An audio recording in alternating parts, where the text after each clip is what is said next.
Presencia de Satán en el mundo moderno. Capítulo 8. El satanismo magia. Se admite corrientemente que siempre hubo también un satanismo magia, paralelo al satanismo religión, que hemos indicado brevemente. A decir verdad, no han faltado especialistas de la historia de las religiones y los cultos, que no hayan pensado y enseñado que la magia había, inclusive precedido a la religión, que había sido la primera forma de ella, que todas las religiones paganas derivaban de la magia. Pero esta opinión parece cada día más descartada y merece serlo. Es muy poco probable que los hombres hayan empezado por la magia para derivar luego hacia la religión propiamente dicha. ¿Qué es, en efecto, la magia, en oposición con la religión? En la religión, el hombre se inclina delante de una potencia superior, la adora, le implora, reconoce su propia debilidad y su impotencia, admite su subordinación. En los pueblos actualmente más primitivos, es decir, menos evolucionados, que han seguido, pensamos nosotros, más cerca de los orígenes, tales como los pigmeos, esta actitud hacia la divinidad está todavía en vigor. La religión es hasta más pura que en los pueblos más avanzados. En la magia el hombre se vanagloria de un poder misterioso.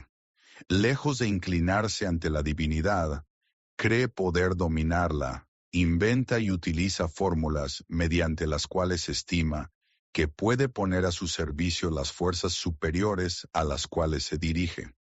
La mentalidad del mago o del brujo, ese hermano gemelo del mago, es más rústico, es muy diferente del hombre religioso. ¿Cómo ha podido llegar un hombre a esa mentalidad? Es para nosotros un misterio. La magia es mucho más satanista, creemos nosotros, que la idolatría. En la idolatría hay un alma de verdad.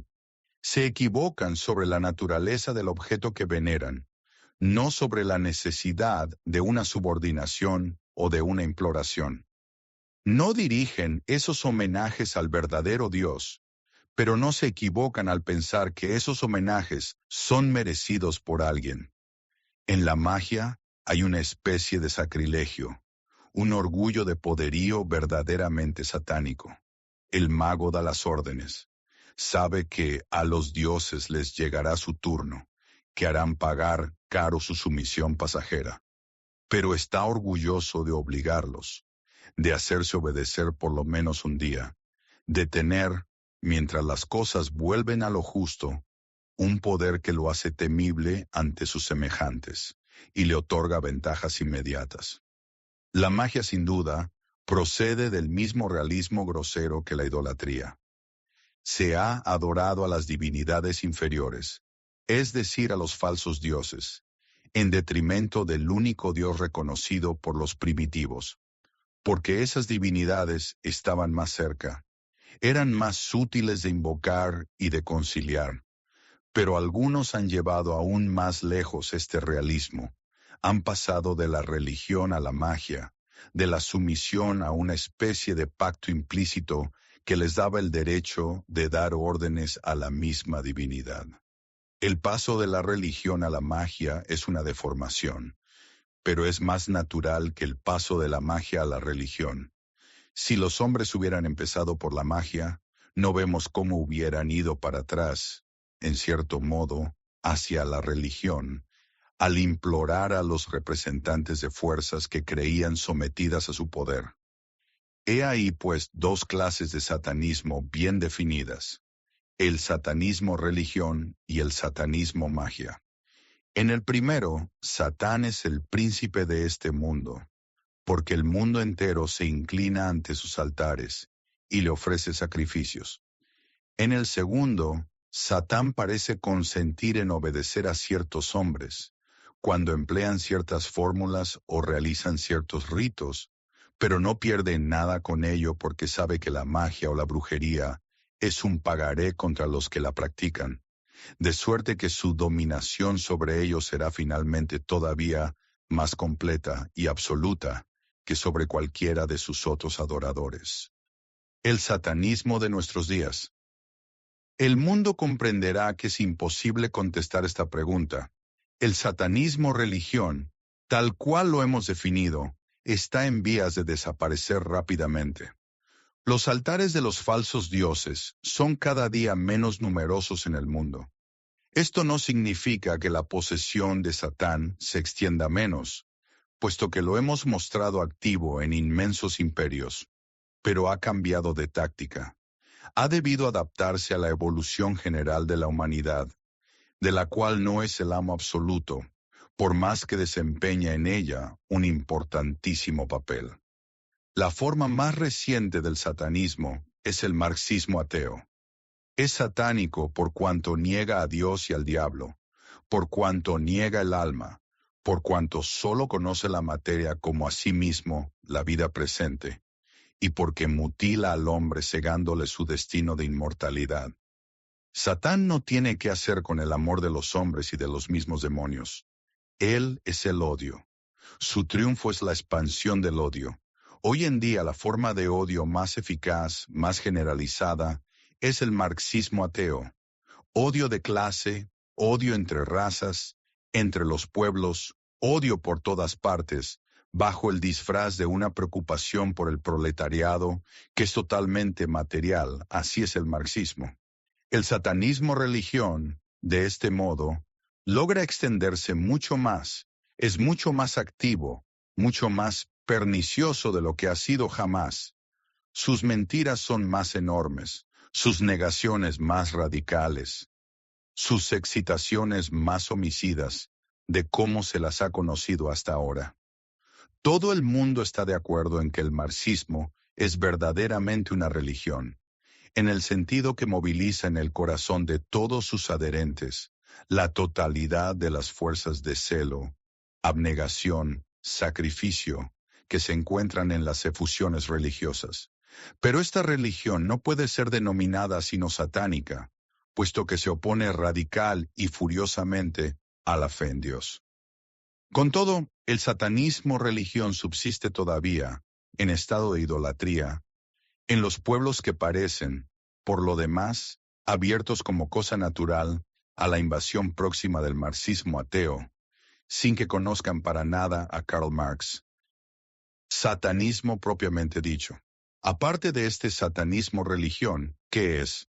O ateísmo marxista, o animismo anticuado, existe un satanismo refinado y malsano, mucho menos extendido, mucho más oculto y difícil de descubrir, y que es una adoración voluntaria y razonada de Lucifer.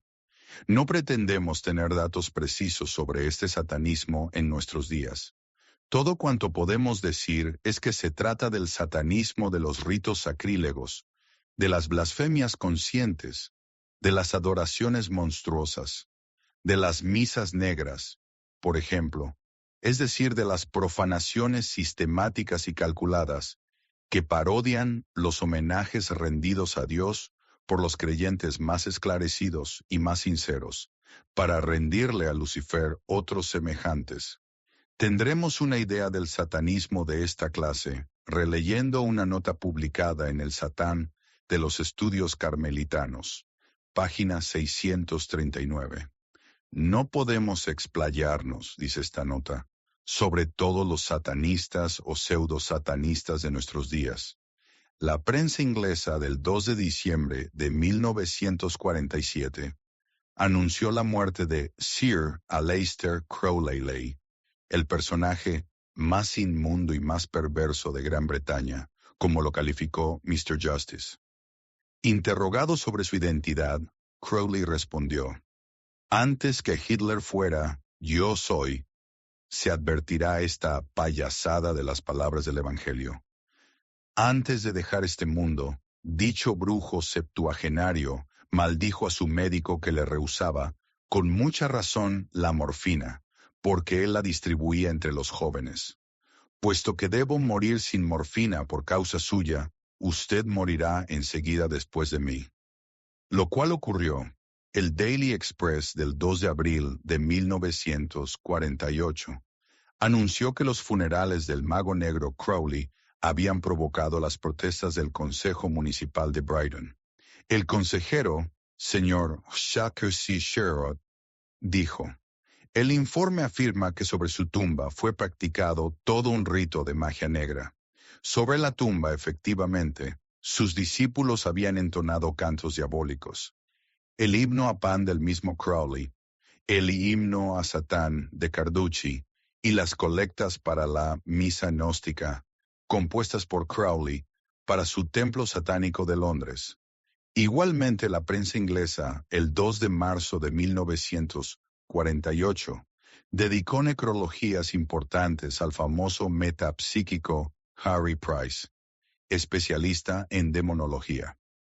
En un informe ratificado por la Universidad de Londres, Price declaró, en todas las zonas de Londres, centenares de hombres y mujeres, de excelente formación intelectual y de condición social elevada, adoran al diablo y le rinden un culto permanente. La magia negra, la brujería, la evocación diabólica, estas tres formas de supersticiones medievales son practicadas hoy en Londres en una escala y con una libertad de movimiento desconocidas en la Edad Media. Price fue el fundador y secretario a perpetuidad del Consejo para Investigaciones Psiquiátricas de la Universidad de Londres.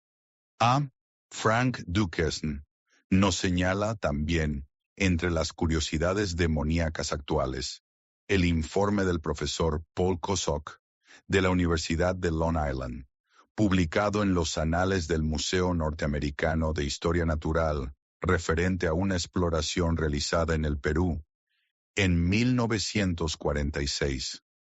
Los exploradores descubrieron, sobre 500 kilómetros de tierra arenosa y desértica, una doble serie de dibujos, representando unos los signos del zodíaco, otros los pájaros, plantas y sobre todo, serpientes policéfalas. En el centro del dibujo de la serpiente se halla una fosa inmensa que contiene esqueletos de hombres y animales, visiblemente sacrificados. Se le calcula a todo este conjunto 2000 años de existencia. Si hemos reproducido esta importante nota por entero, es sobre todo en razón de las dos primeras paráfrasis y de lo que ellas nos han revelado de los círculos satánicos muy frecuentados en Londres, dirigidos por satanistas, notorios tales como Crowley y Price. Pero con toda evidencia, esto no nos da más que una vislumbre muy tenue del satanismo religión luciferino de nuestros días.